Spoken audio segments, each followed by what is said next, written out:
Welcome back, First Hour Faithfuls, to yet another episode of the First Hour. My name is Colin Tanner from VideoGamesAreDumb.com, and I'm here to check out the first hour of a recently released video game with you, the legions of First Hour Faithfuls. So please, don't forget to like, share, and subscribe for this episode, Iconoclasts on the PlayStation 4 Pro. Why do I mention PlayStation 4 Pro? Because allegedly this game has some sort of enhancements with PlayStation 4 Pro. I wasn't able to read up on exactly what those were, but they're there. Now you might be asking yourself, what is Iconoclast? I have not heard of this game. Well, trust me, you will. This is a brand new independent 2D Metroidvania-ish action platformer. It's a lot of genres merged together, and I'm about 5-6 hours into the game right now. Less than halfway through. I guess it's about 13 to 14 hours long, and I'm having a ton of fun. So we're going to go through the first hour of the game, but I should let you know, there we go, we're going to go standard mode. We're going to be skipping through a lot of the story beats because the story is really good and you should experience that on your own. There's tons of really fascinating characters. I mean, we'll watch a couple of cutscenes here or there, but for the most part, we're going to be skipping ahead right through, like right there. See? Right away, the first thing you're going to notice is just the gorgeous pixel art. Look at that. It's incredible.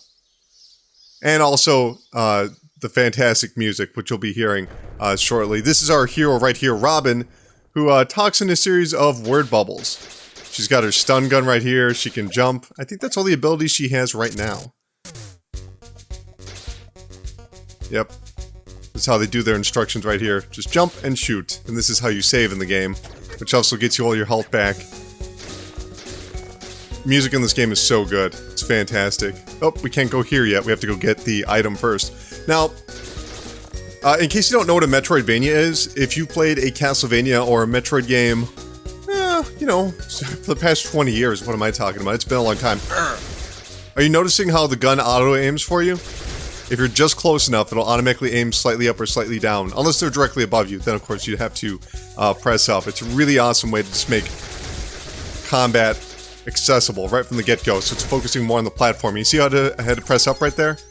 We got some Improvium, which is for the crafting, which we'll get into in just a bit. Oh! I love that that auto fire mechanic. Oh, so we have to charge up our shot right here. The charge mechanic is a bit confusing at first because they don't really give you a strong visual indicator when you've reached your peak charge like you would expect. What? I can't go. Oh, I have to go down. Okay. Where are we going? Right here? There we go. More Improvium. Fantastic. But in a Metroidvania, basically you go around, you get new abilities, and you use those abilities to access new areas. And in that sense, at least from what I've experienced so far, it's not strictly one giant location that you go around. It's still level-based. It's like a constrained open world. And we're going to be going into our very first boss battle right here. Which I think... Yeah, they repeat this system later on. There's a boss that's just like this one. Getting more of that excellent music right there. I love this. Kind of reminds me of like a Sonic the Hedgehog boss fight from Sonic 2 on the Game Gear. I know that's kind of a random reference, but it's true. There's one where Dr. Robotnik is just dropping metal balls. Maybe he does that in the Genesis version too, I don't really remember. But there's a lot of retro influences, but I don't want to portray the idea that this is somehow strictly for fans of retro games. It's not. It feels very fresh and contemporary because it really whittles away a lot of the boring bits of games like these. Like I said, it is a bit of like a Metroidvania, but the problem with the Metroidvania is that you kind of get to those points where you can't really remember where you're going. And by having it be more level-based, and just very well designed, you get a lot more used to the areas. You kind of know where you're going without having to be told directly, you know, here it is on your map. Even though there is a map. What am I talking about?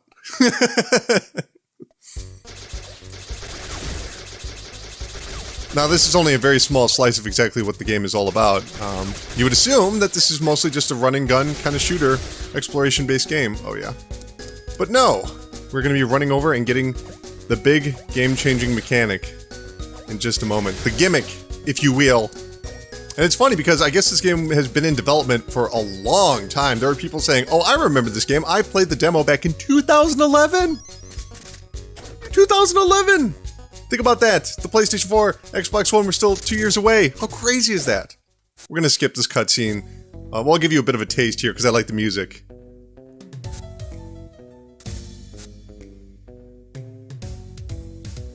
There's a basic backstory for Robin, 17-year-old girl, and her father passed away, and her father was a mechanic, and they're very suspicious of her because, well, they have an interesting relationship, but they're very suspicious of her because they think she's doing mechanical stuff on her own, which is illegal because they live in a sort of monarchy or theocracy. It's not entirely clear. There's lots of references to religion. As cutesy as this game looks, the storyline is pretty complex. There's a lot of political subtext, if you will. And right here we have the wrench, and the wrench is basically how you interact with the world and how you alter the world. And most of the time you were attempting to figure out different ways to use the wrench.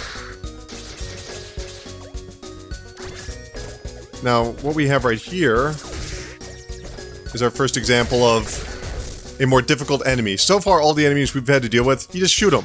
Big deal. That wasn't hard. Shoot them with some bullets, you dummy. No. These guys over here that we're looking at, when they have when they speak and have an exclamation point, that means that they are, they only can be defeated in a very specific way. It won't just be a single gunshot or whatever. You actually have to... They're kind of like miniature puzzles at first. You have to really learn their weaknesses and how to expose them. In the case of this guy, I have to jump on him. Or I have to jump on him twice. He's not the only one that you have to jump on to defeat, but... The enemy design is pretty clever as it goes on. And it gets really challenging. There's one in particular where I can't even remember how I defeated him. It wasn't just jumping on top of him. It was like having to use a wrench attack and then attacking. Do wrench attacks work on this? Yeah.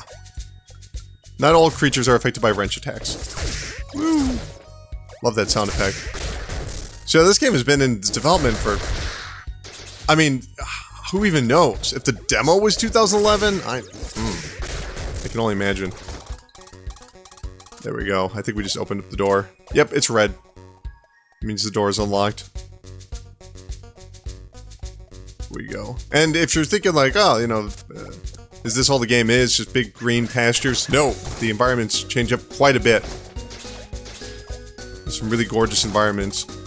This right here is something that you can only use once you unlock the electric wrench, which will be well past the first hour. Oh my god. Oh yeah, how do I defeat this one? You gotta... Yep. You have to let it ram itself into the wall, that's right. And the electric wrench is a pretty cool ability. Allows you to run on water as well. Everything has like 4 different purposes in this game. So it's as simple as it looks. It's actually pretty complex. Let's get to... There we go. Come and get me. Ooh! I don't know why the animals are so goddamn angry in this forest. Actually, you mostly fight animals. That, if I had one complaint... I know I've just been saying how much I like this game. Let me get some shit up my chest here. Why are the animals so angry? There's a political storyline that involves an army, a military, soldiers, all that kind of stuff. I understand why you have to fight them. There is a conflict of interest, and in that scenario, duty overrides what might be otherwise compassion. But the animals are just chilling, man. They don't have a reason to like go after Robin. Whee! Check this out. I love this one. Whee! So that kind of shows you how versatile the wrench system can be, even with something as simple as opening up doors. Ah! We haven't even gotten to the crafting system yet. Oh, shit. Ooh! There we go. Do I have a key? I don't even have a key. Oh, that sucks. Wait a minute. Can I get... Yeah. You cheeky bastards. Alright, well, I kind of have to go back up there, right? I have to. There's no other way around it. I have to go back up there, I have to use the key, and I have to get whatever's inside of that chest. And the controls in this game are awesome, too. Very, very responsive. What I love about the combat, especially with the main stun gun, is just as fast as you want to tap that. If you know what I mean. What do we got? Techium.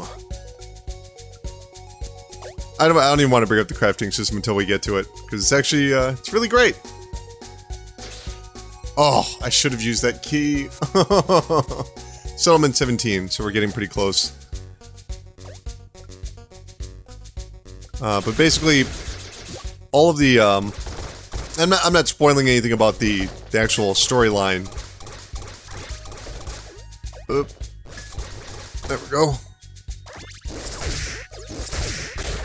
Q. This is just about the world in general. But everyone is kind of forced into very specific settlements, and they are given jobs that they have to work. They don't have an option. I don't think you can defeat these guys. Maybe I'm crazy. No, I don't think you can. Let's get that key. Woo! See ya. And so a lot of people already online I've seen are trying to make a comparison to being like, oh, this civilization isn't meant to be, you know, communist, which that's not exactly what communism is. That's Stalinism, really, if anything, which there is a difference, of course. It sounds stupid, but this game gets really, really interesting, politically speaking. Let's get down to... Oh yeah, I haven't bumped into this guy again.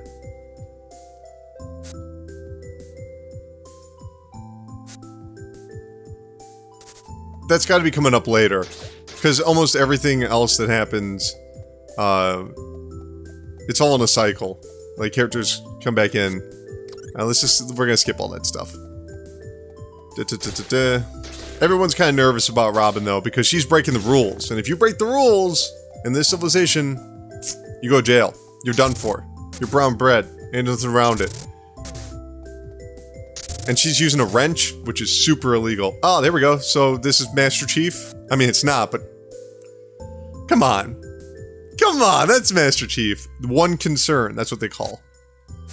Concern. Blah, blah, blah, blah, blah, blah. Who cares? Can I skip all the text? I don't know. Oh, I actually had to talk to him to get crafting? Alright. Yeah, I know all about this. Yeah. Okay, so... increase the swing attack power of the wrench, or protects you against 1 damage. I have enough for both, so we're gonna go and get ahead and get both. Oh, I love this. The confirm for selection is Robin just no. Yeah, I love it. So cool. Now, the only way to actually access your crafted materials is to go back into the save location. We will go back up here. Hello. Okay.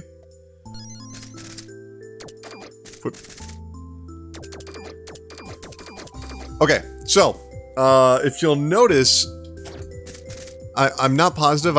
No, I guess there's really nowhere you can directly see an indication of this, but when you're damaged, you can actually break your perks. They actually shatter. They're not permanently gone. They heal, just like you do, but it's a really interesting system that kind of forces you to really avoid taking damage, just because you want to hang on to that ability that you have. Later on, you get ones that allow you to move faster. Alright. Who do I gotta talk to access this? Probably have to talk to her.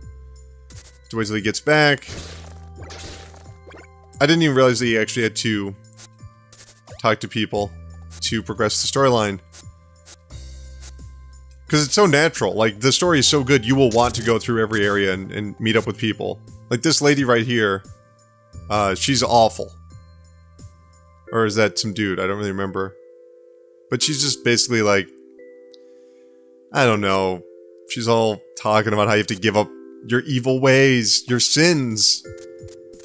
Think about the government. Like, oh, God. Yeah, and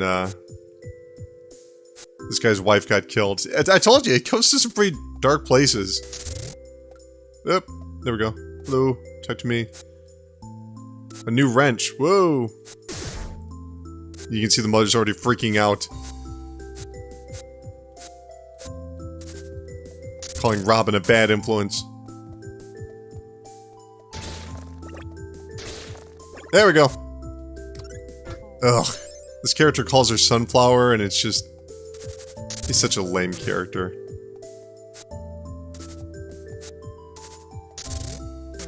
What was I supposed to do again? You need to go to the ivory battery from the church's... Ah. Like, it's supposed to be like a cutesy little name for her, but just... I don't know. It annoys me. It's Sunflower. Fuck you too, man. Oop, they won't let me skip this one. Every battery. And away we go. Oh, I can only go down through here. That box isn't always there. You do return to a lot of these areas later on. But like I said, it's more level-based. Alright. Now we've got our very first ally and friend, who's going to be hanging out with us here. I think her name's Mina? And we get a little bit more of the puzzle platforming that continues on throughout the game. There we go. Whoop. Oh, so close. Did you see how close that was? Looks like I can do... Come on. Thank you. Use that charge attack. Oh, this is one of the stealth scenarios. I've only encountered one stealth scenario. But basically you have to wait for these assholes to start laughing to sneak on through.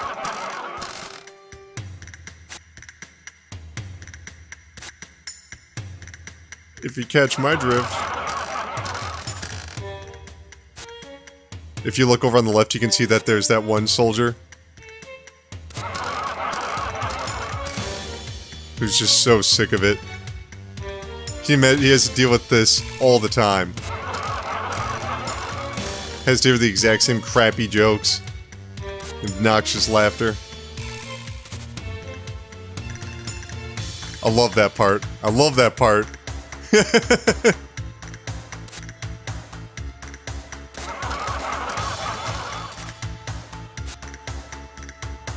Alright, I gotta be careful. Woo! We did it! Alright, let's skip right past that. Woo! There's one scene coming up that I'm not gonna skip because it's just too good. Oh yeah, this is a great boss fight right here.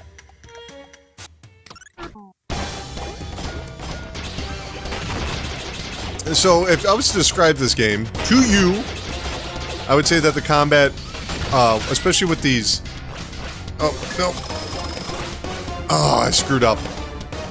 This section right here just reminds you so much of things like Gun Star Heroes and Metal Slug. It just knows how to deliver on that action. And as the game continues, really the story makes the action better. Because they set up these scenarios very well, where characters are introduced as viable threats, and also just people with interesting philosophies, and then eventually you have to take them on. And it feels like a real moment when that occurs.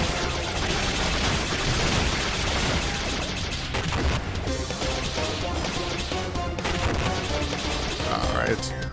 Shouldn't be too much longer. These are still the easy boss fights. They do get progressively more challenging. Oh. He's mad now.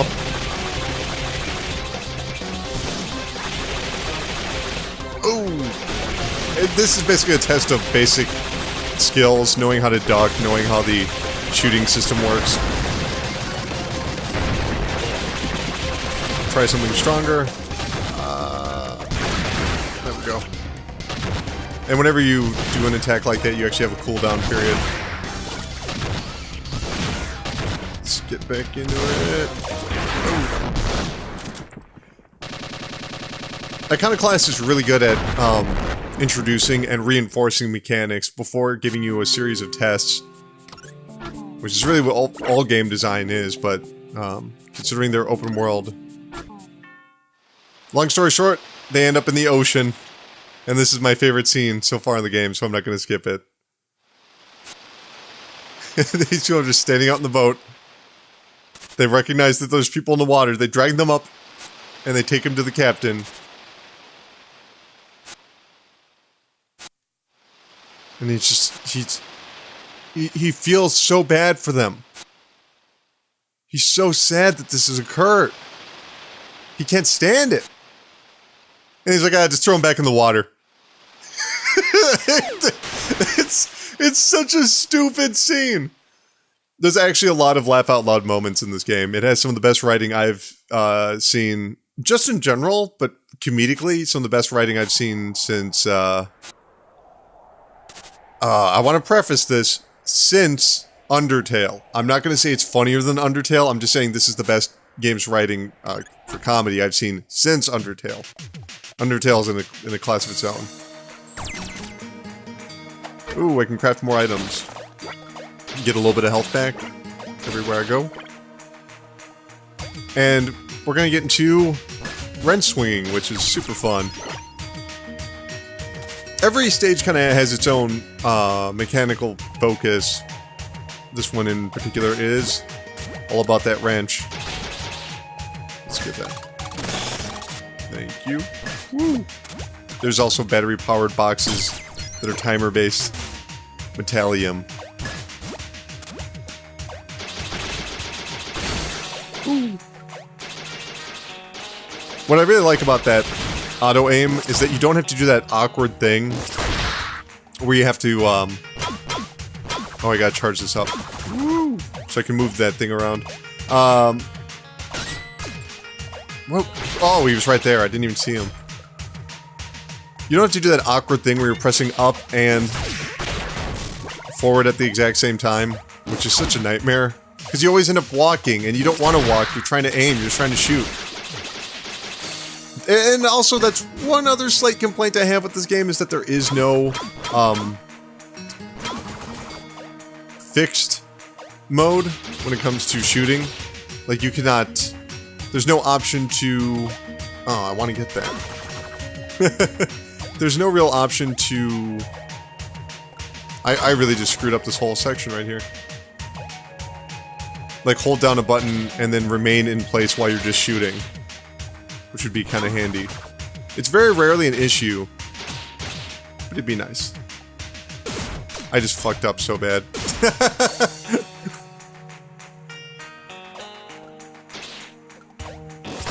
Yeah, baby. Get that right there.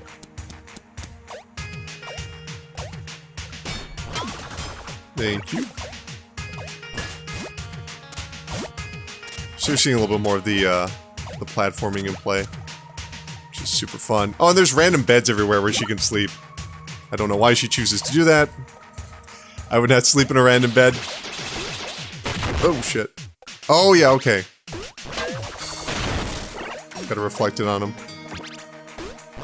And you can see that they're repeating the exact same thing over and over again. Because they're really trying to nail that mechanic into your head. And then they, you know, they can just get back to the basic gameplay. You can tell there was a lot of time spent thinking exactly how this game would work. As all games are, but I guess the developer did it all by himself. He did all the music, he did all the graphics, did all the gameplay, which would make sense why it took 6 years.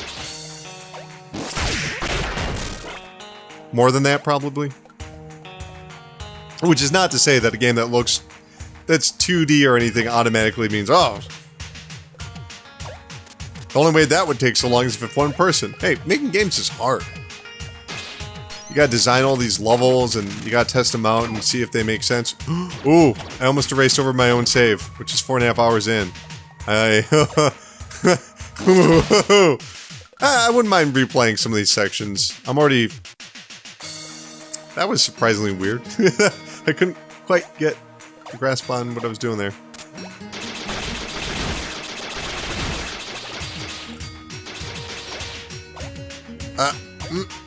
So, I probably shouldn't talk about this, but today was a pretty weird news day. Because this is going to date the episode terribly, but today, Vince McMahon of the World Wrestling Entertainment Company announced he's getting back into football with the XFL. And he announced that the... Oh, you see how my buffer just broke right there? There we go. So he's officially announced that he's back in the football business. After all these years. And I cannot imagine, if you are not of a certain age, if you are 20 years old, you know nothing of the XFL. Like, I can't even imagine hearing this news and just thinking, what the hell is that? But the XFL was a football organization which ran one season. I know it was one season for sure, but I'm trying to think. I think it was the year 2000. 2000 to 2001 spring season. Spring season? Maybe it was just 2001. No. Maybe it was just 2000. I can't remember, but it was some of the most boring football anyone ever saw. And NFL ratings are like in the toilet right now. And so Vince McMahon's trying to start his own league right now to make football fun again. And they're really convinced that this is going to be a good thing for them, because they think that the NFL has become too political and the games are too long, and that's why no one's tuning in. I gotta be honest with you, like, I've never watched football, I've never cared about football, and most of the people I know, I guess they watch it. They watch it in groups, I guess, but who has time for that anymore? Sit there and watch all that. I sure as fuck don't. So I think the idea, the solution to the football problem is more football. Alright. Whatever, man. So that got announced today, which is just insane to me. In case you don't know, in case you've never heard the stories about the XFL, there's a great documentary that... And like I said, I don't give a shit about football, right? I would highly recommend this documentary. It was one of the ESPN 30 for 30s, which, even though I'm not a sports fan, I love documentaries, and 30 for 30 is excellent. Whoop. And it's all about what happened when the XFL tried to make a go of it back in 2000, and it is just the saddest story. It's insane. Oop. Oh yeah, this is I'm just answering all the I'm giving all the same answers I had before. Oh, this is a really cool sequence. Alright. So do not mix triangle and circle. That will make everything explode. But I have to store all the boxes together. Oh fuck, okay, I forgot how exactly how this works. Oop. It starts off really slow. Maybe it's just me. Alright, but my first thought when I saw this was, the PlayStation buttons? Did he just take the PlayStation buttons and he put them in here? If you look on the... right in the middle there, you can see a sign that shows circle plus triangle equal unhappy face.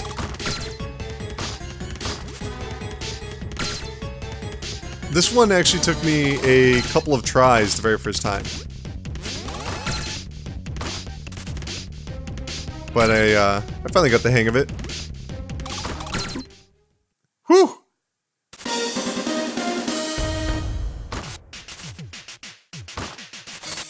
Yes! Okay, now we've got the concussion bomb roller shot, which is a great gun that will help us get to brand new areas.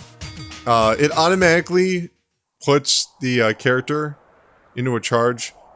We're not going to watch this because, like I said, you need to play this game for yourself, but the guy on the left, really interesting character. And the music.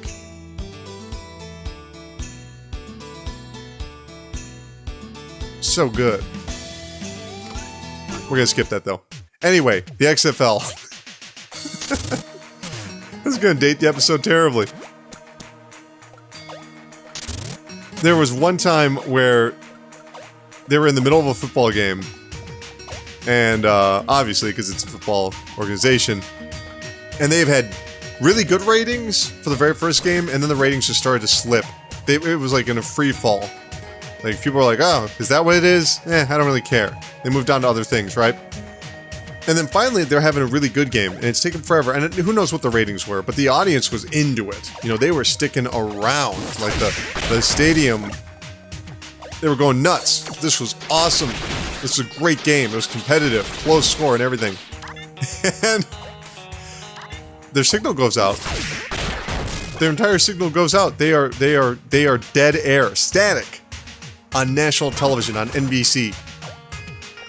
What the hell happened? Turns out that, in case you don't know, in case you're ever wondering, how do they broadcast those big games all over the world? How do they do that? How do they just have a truck that just broadcasts everywhere? And, you know, it's weird, right? Like, you would think. Hold on, let me get this. What do they find, a big wall outlet to broadcast all over the world? No, they use generators that are fueled on gasoline. And apparently someone did not fill the truck up with gasoline. And so the entire game was a bunch of dead air. They had to wait, I think it was like 15 minutes. I don't remember what the time was, like 15 minutes or so. How crazy is that? Can you imagine that happening in the NFL? Someone forgot to fuel the truck. So the entire country can't see the football game. It's insane! Where are we right now, though? I guess we'll go down here. Okay. I think this is where I'm supposed to go.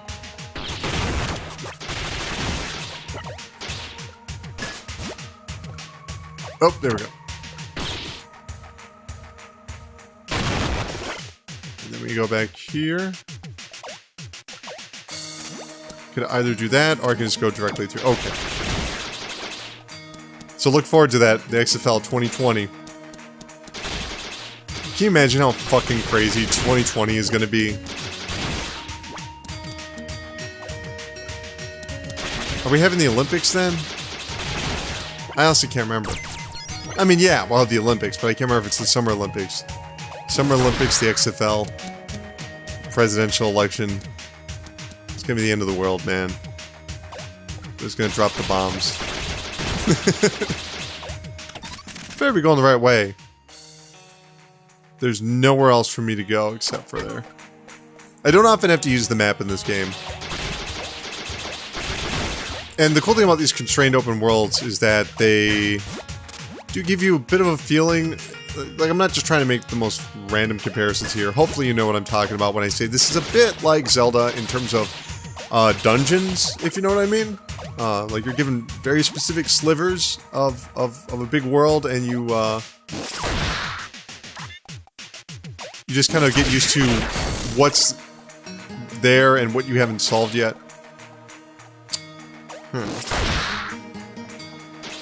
I have no recollection of how to do this one. We'll find out. Yay. Breathless. I'm gonna hold off and see if we can get one that allows us to run faster. Because that's probably my favorite ability in the game. Whee! Now how do I kill this one? Oh, they stand in place and then you just shoot them with that and they blow up. Okay. Not exactly the most challenging.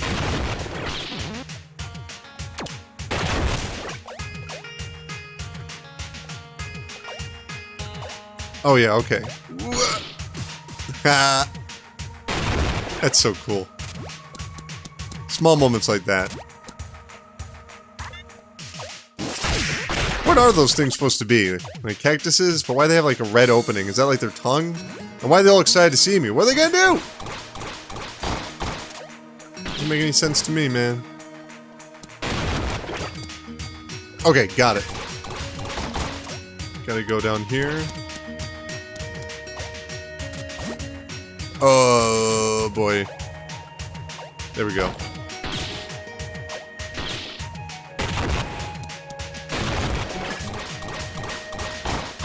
Man, I don't really remember this section either. I know I did it.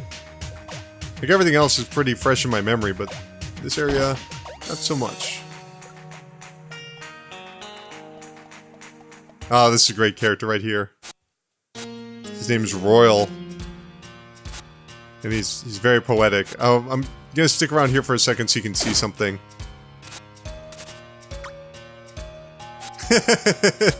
Isn't that great? She just shows a picture of Robin. I've got a bomb. Alright. So, often in these boss fights, you will have to work together. He's going to select an area where he can use psychic powers to... fuck. Not to fuck, but to... where he can attack. So I've kind of got to knock that guy into place and also properly time it out so I can attack him. Once again, we're still in some pretty easygoing sections of the game. That doesn't mean I'm not getting hit. I don't know why.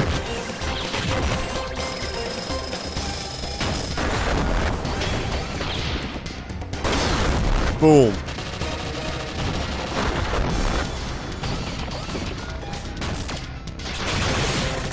Crap.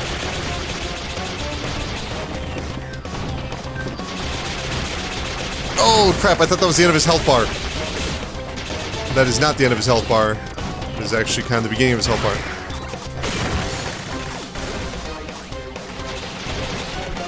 I'm actually kind of getting my ass kicked here. Even though it's honestly not that hard.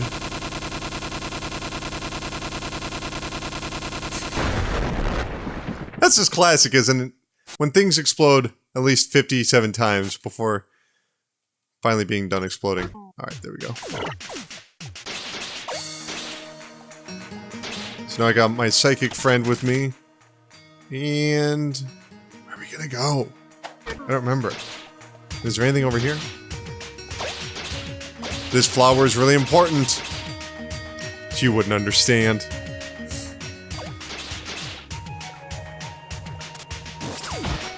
And let me tell you, even if you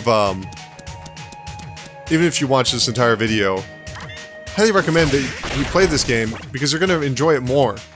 Because you're really going to get more in-depth story beats.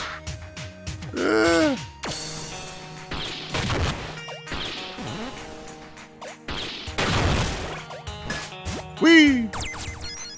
The story really does make the difference. And it goes places, man. Places you can't even imagine. What we got over here? Oh. I mean, places you will probably be able to imagine. I take that back. The game is strictly 2D. It will not become a VR experience. So, I mean, if you could imagine that, but it does not do that. So, I guess.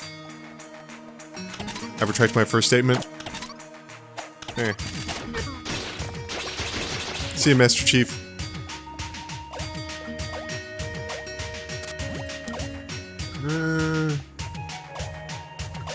Right, okay, the psychic opens up this door. There we go. We're getting to one of the great boss fights coming up. Probably my favorite so far. There we go. Turns out that he works at the enemy base. And, there's just a lot of confusion going on here.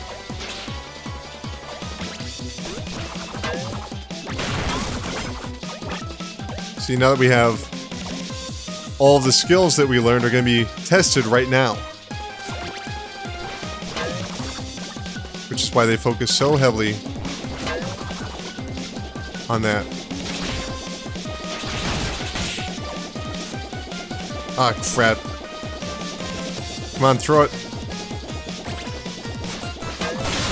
There we go. Your goal is actually to not hit her.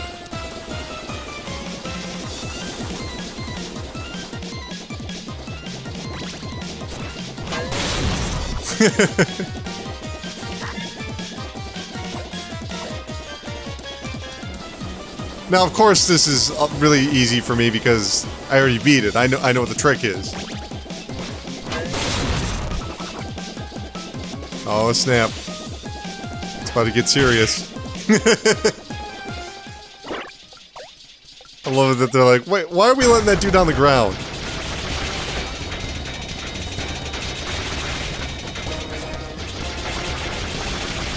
He's actually reading a book while he's, while everyone else is shooting at you. It's so great.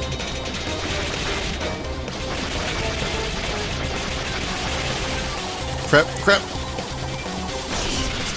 It's the one with the laser.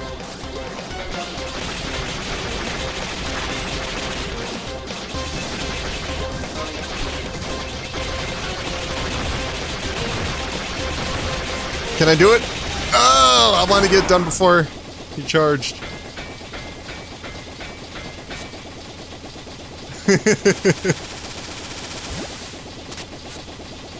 See what I mean?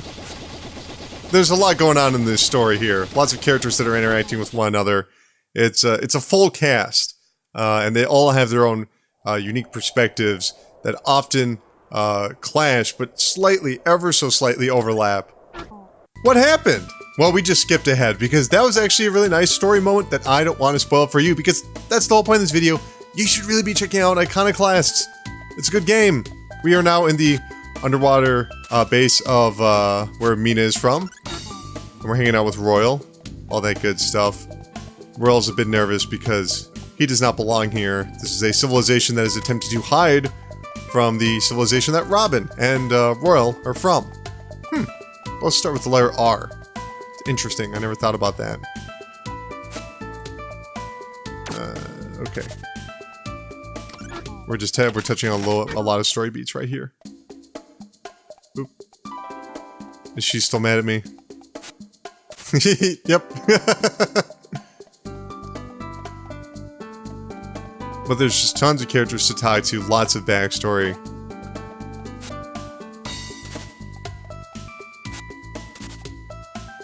And a lot of payoff, which is great.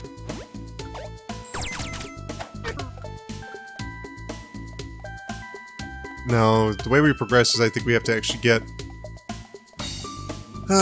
ooh, do I have enough to actually get that movement speed thing?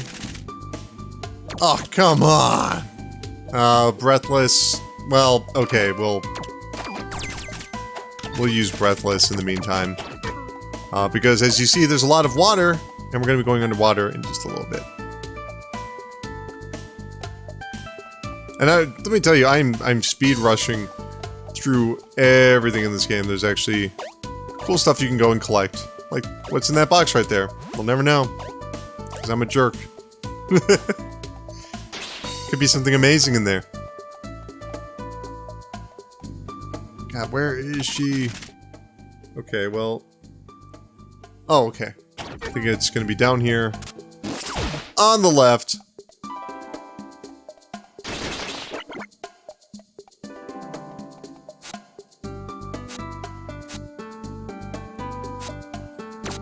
Oh yeah, that's a side mission.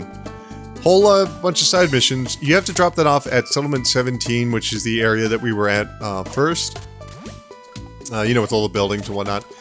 And I've been back there, and I still haven't quite figured out what I'm supposed to do with that letter. I've gone into all of the buildings, and I've looked for everyone. Someone even references that somebody is out at the moment, so I assume that that's the character I'm supposed to give it to. This is one issue I do have, which is pretty big. Laura's letter. Great. Oh, I want to look at that. Let me see what Laura's letter's all about. Can't look at it. Can't do anything. Can't do anything. So, in case you forgot, too bad. Which is, that's just a pet peeve of mine. Anyway, we are in the middle of, it's kind of crazy. If you skip all these story beats, you get right into the action of things.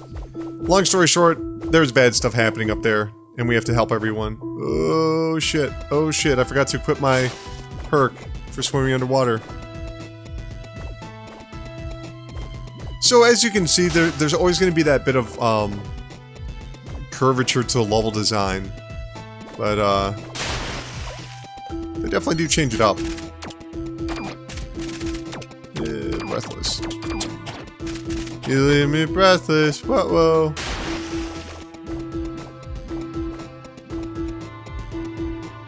Okay. Oh, St. Louis.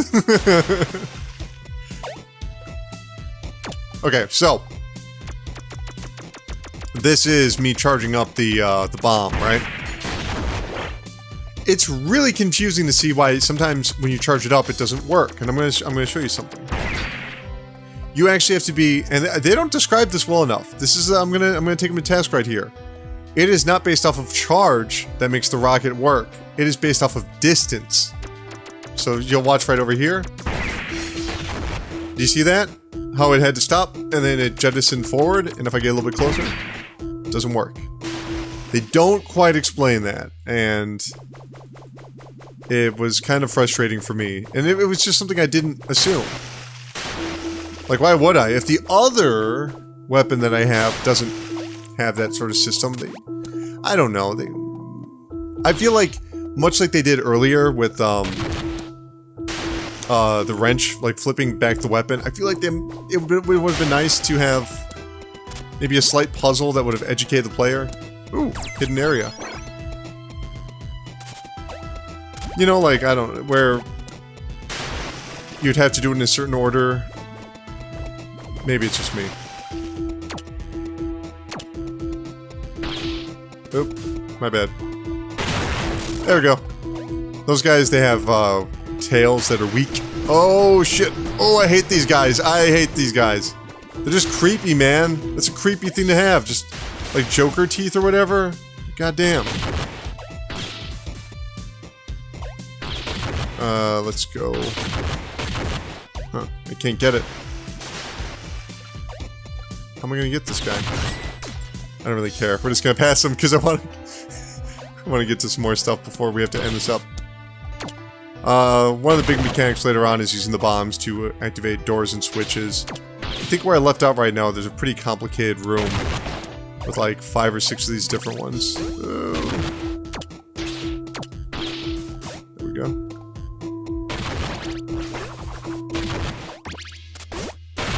Haha!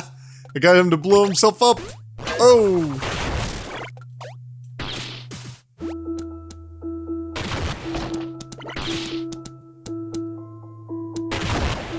This is just fun. I have a lot of fun with this game. Ooh. And then we can activate this. And I don't even remember why I was here. Was there something I was supposed to get? I don't really know. Oh, okay. Ah.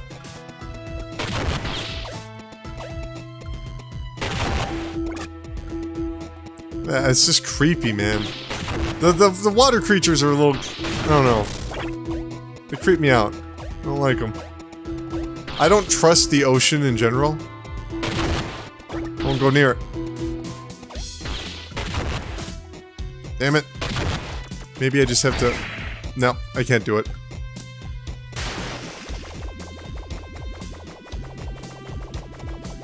Ah, there's cool stuff up there.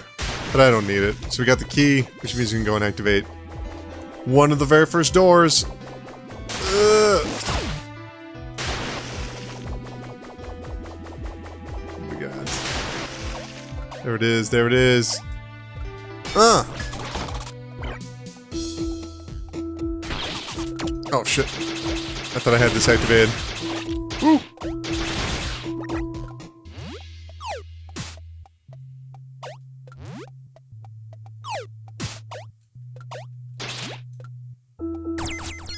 Yay, Improvium.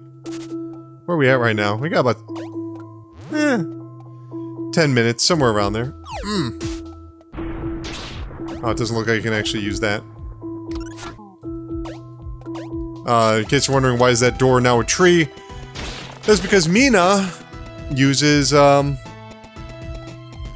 seeds to break technology, which is a mechanic that comes up a lot later on. Come on! Why can't I get the Fleetfoot? It looks so cool. I guess we'll use Spindle. Ugh. Don't like Spindle, but it is what it is, I guess. We can't do anything here because we don't have the electric wrench. We might be getting closer to the electric wrench. It's crazy.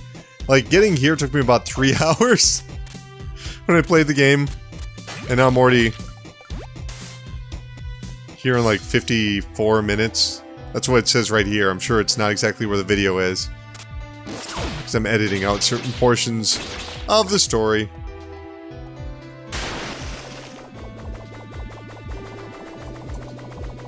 Yes. Oh, yeah, okay. This is a cool little puzzle right here. I need to, I gotta blow up those red things, but how am I gonna do it? Oh, come on. Come on. Paul Mason. I don't know if you guys ever heard of, there was a famous movie director and actor named Orson Welles. He's one of the most respected and revered people ever in the history of cinema, so I'm sure you've heard of him. Hope you have. What are you gonna do? He directed things like Citizen Kane, Magnificent Ambersons, F for Fake. Really influential stuff. Really important stuff. Oh, and he was also in Transformers the movie. Not the new ones, the ones from the 80s. He played a toy that ate other toys. That's how he described it. He was that plant that ate everybody. But the reason I'm bringing him up is because I said Paul Mason. And that is because, he was, the Hollywood system didn't really embrace Mavericks. That was not really their interest. They wanted reliable directors that did exactly what they were told, or they went to the proper channels, or whatever it is, and he was a bit of a rebel. And so he didn't get much work, in the 70s. So he had to finance his own projects, right? And the problem with that is that, you know, where's he going to get the money from? If he's not making movies, how does he fund movies? So he had to go and do a lot of commercials because he was a name. He was a big-time name.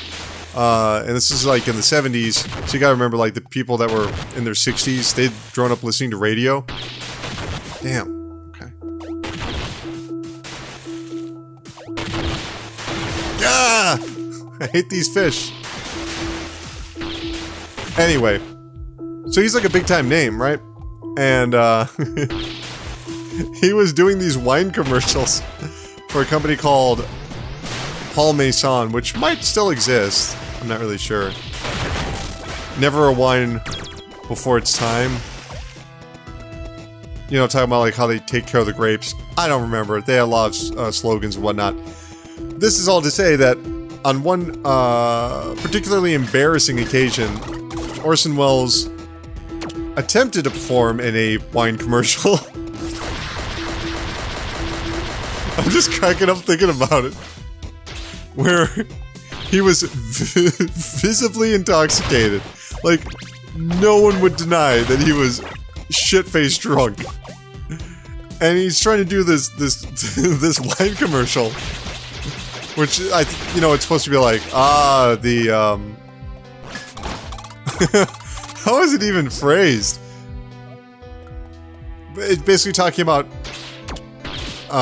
champagne, because they were starting to sell champagne, and how good champagne is, and how this is champagne made in California, and how they trust their champagne so much to sell that they actually put a date right on the bottle for when it was made, so you know you're getting fresh champagne. Although of course you can allow champagne to ferment as well, but that's not the point. But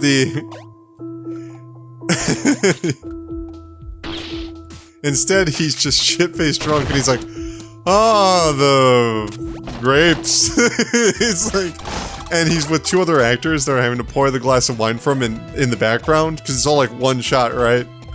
And you can tell they're just so tired. It's been all day. It's dated, labeled right on the bottle. Go look up Orson Welles drunk. It is so funny. It is so funny. It's also very sad, but it's also very funny.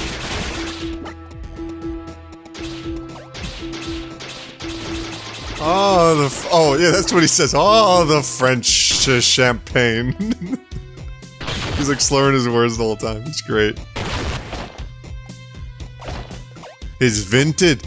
Did it right on the bottle.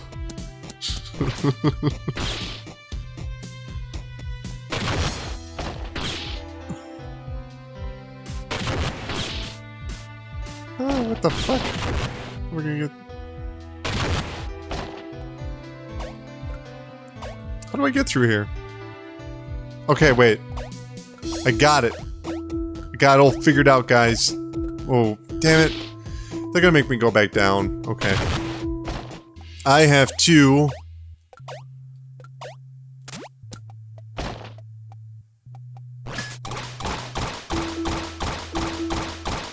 Okay. Ah! Damn it! No!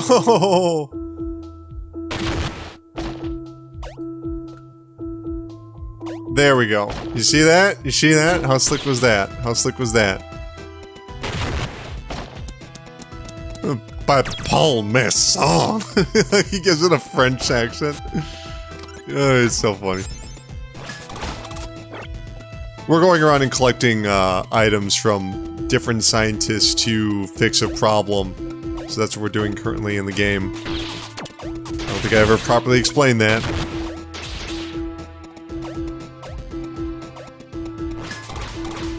Wait, what am I doing? I can just... I gotta go up that ladder that's right in the center. Ladder.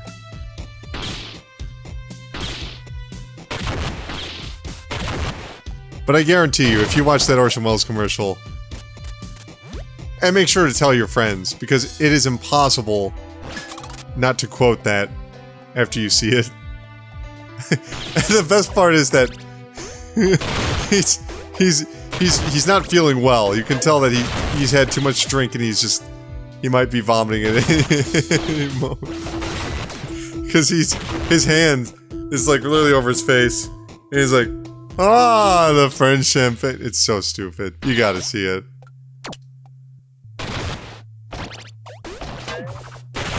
Bada boom. Whoa. Maybe don't say that anymore.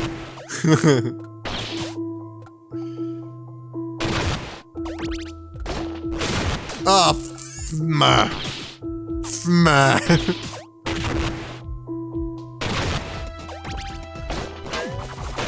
yeah, baby.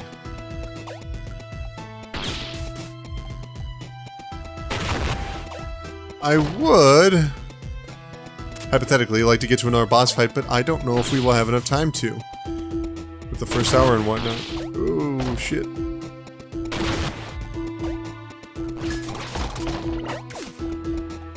Man. It's a great game, though. So there might be one over here, or can I not go here yet? I can't remember. Ah, I can't go here yet. I'm just saying, those fish freak me out, man. It's no good. It's no good what they're doing there.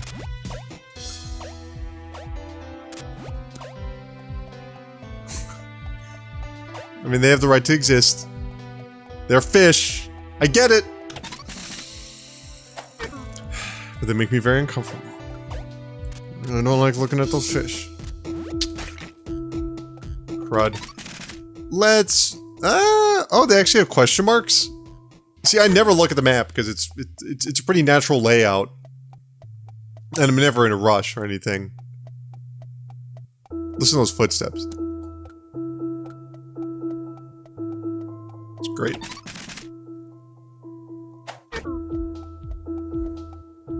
Okay. Well. Okay. That's where I went through. Maybe I need to go down through here. But maybe we'll just wrap this video up. Do I recommend Iconoclasts on the PlayStation 4, which I think is also on the Switch? Yeah.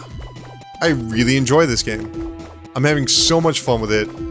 And the one thing that I would like to impart upon you as to why you should play this game, the story is fantastic. I love the characters. And I think that will definitely enhance your experience when you play through these familiar sections later on. There's just such a clever way of building a world and the gameplay systems at the exact same time. I've only encountered one real troubled spot where I feel like they threw too much at the player at once without properly educating them. But everywhere else... everywhere else, it's solid. It's solid. That's a word that people like to use. It's solid. I think it's more than solid. I think it's a lot of fun.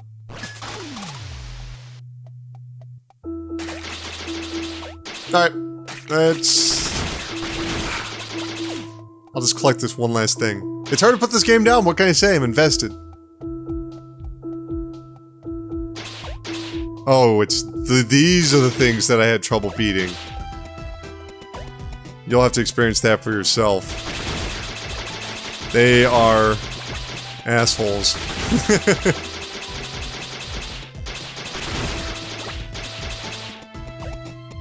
Give me that key. Yeah. Bye. I wonder if... No.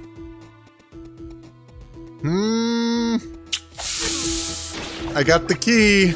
I could probably get to the next boss fight. Do I do it? Nope. Yep, here it is. Nope, I guess you're gonna find out for yourself. Oh, I hate you!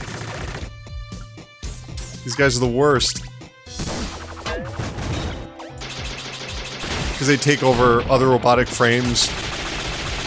Come on, just blow up, blow up! Oh, god damn it. And then they have this entire wave attack that's really powerful. Oh, crap. Oh, and he got back in, because now they're indestructible.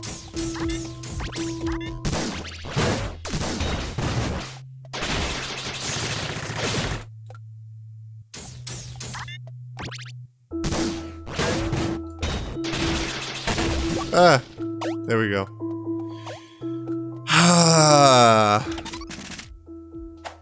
We're close enough.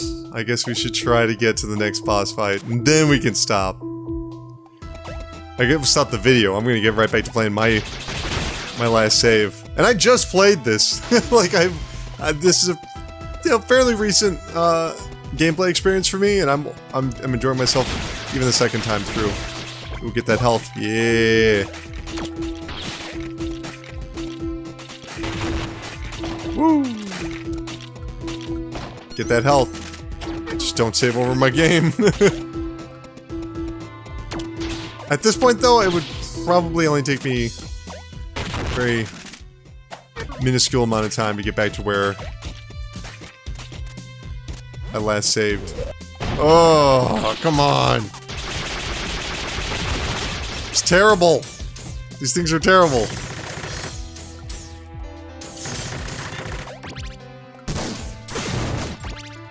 Fuck.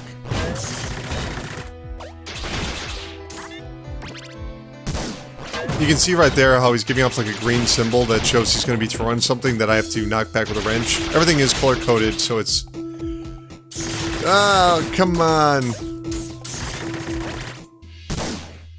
Oh. Oh, come on. They're in this offbeat timing right now. Aha! Got you, motherfucker! Oh, boo! Can't get the health. I'm so stupid. That was the wrong direction. Well, okay. I have to go down there. Anyway. Let's do this real quick, because I lost some health. We're starting to get where the game picks up its difficulty a little bit. If I wasn't rushing, I probably wouldn't take nearly as much damage, but I'm rushing.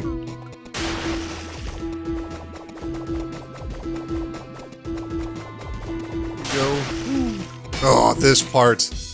I've already said how I feel about the fish. And this is that part where you have to... It is uncomfortable for me. This one's really close. I really don't like this one. Don't care for that. Great. Yeah. There's a whole storyline about this stuff called ivory, which is kind of like, I don't know, maybe it's a metaphor for oil. Who knows? Oh, God. I've never even been hit by one of those. It probably isn't as nearly as bad as I think, but it feels like instant death to me. Hello. How are you? Yeah, okay. Didn't need to hear your whole life story, alright? Yeah, this is one of the sections where I had trouble figuring out why I couldn't... why my charge shot wasn't working. Also, you cannot shoot underwater, which is why I have not been doing that. Is this the right direction? I don't know.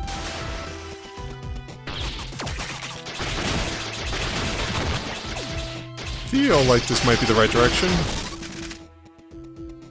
Yeah, I just gotta go up then. Okay. Ugh. Alright. Come on, you dumb beaver thing.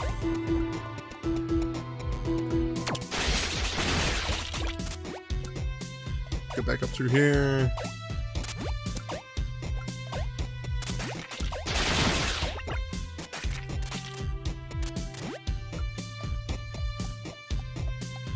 Yep, I'm going the right way.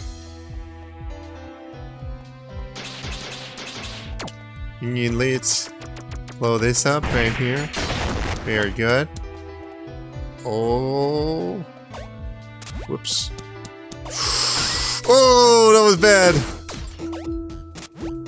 Oh, that was not a good thing.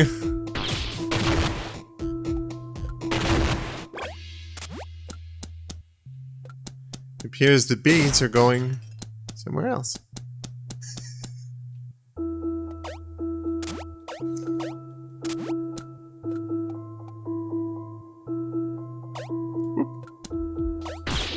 Ah! Come on. Ah, boo! What am I doing wrong? What? I should be able to shoot right through that. And it won't let me. Why not? Weird. Ah, what's going on here? Is this a glitch? Ah, okay. That was weird. I don't feel like I did anything particularly different there. Whoa, whoa.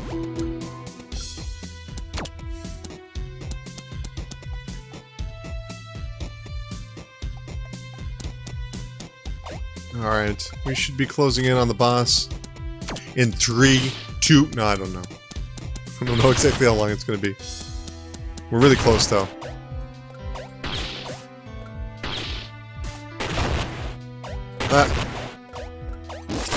Aha! I get what you're doing.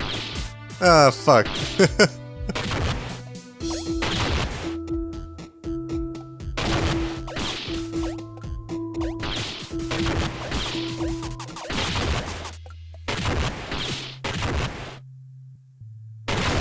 Okay, I did it. That was a little tricky there. Maybe I need to step back. I'm sure there was a pattern that I just completely ignored. There we go. It is, if you can't tell, that's going to be a boss fight coming up. And this is a good one, too. Oops, okay. First and foremost...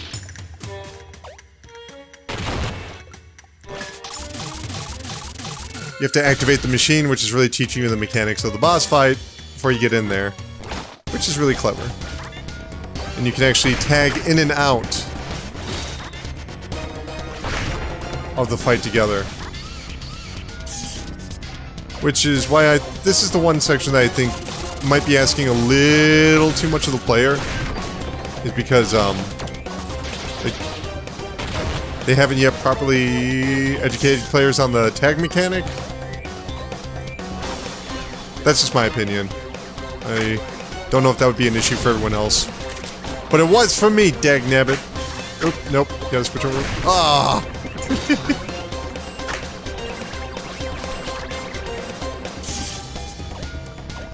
You have to also trade off using this device for shelter.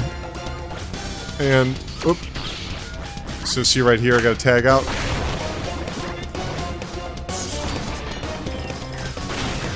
Oops. Nope, nope, nope. There we go. Because this is a pretty hectic situation, and I would kind of want a little more preparation. Maybe it's just me. Ah. She has a shotgun, which is really cool. Thank you, I'll take that. Oh, shit. There we go.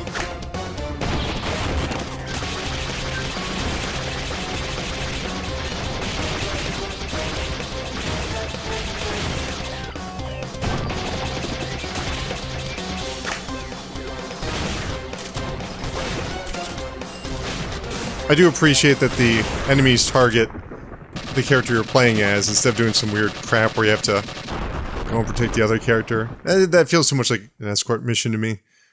So I'm glad they didn't do that. And he is out of here. Awesome.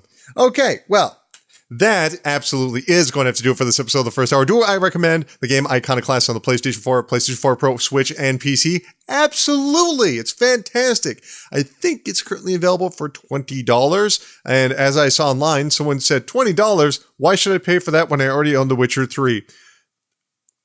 Weird statement that I read online, but I would say, yes, you absolutely should check out this game. It's a ton of fun, whether you like, classic 16-bit games, because this actually, I think, feels more like one of the better Sega Genesis games, or games made by Treasure, or if you like things that are a little bit like Metroidvania. It's all around fantastic game.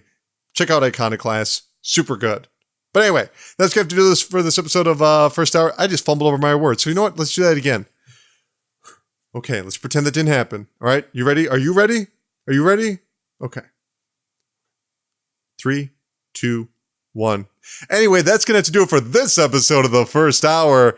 Do me a favor, like, share, and subscribe, and I'll see you for the next episode of the First Hour. Flurst, god damn it!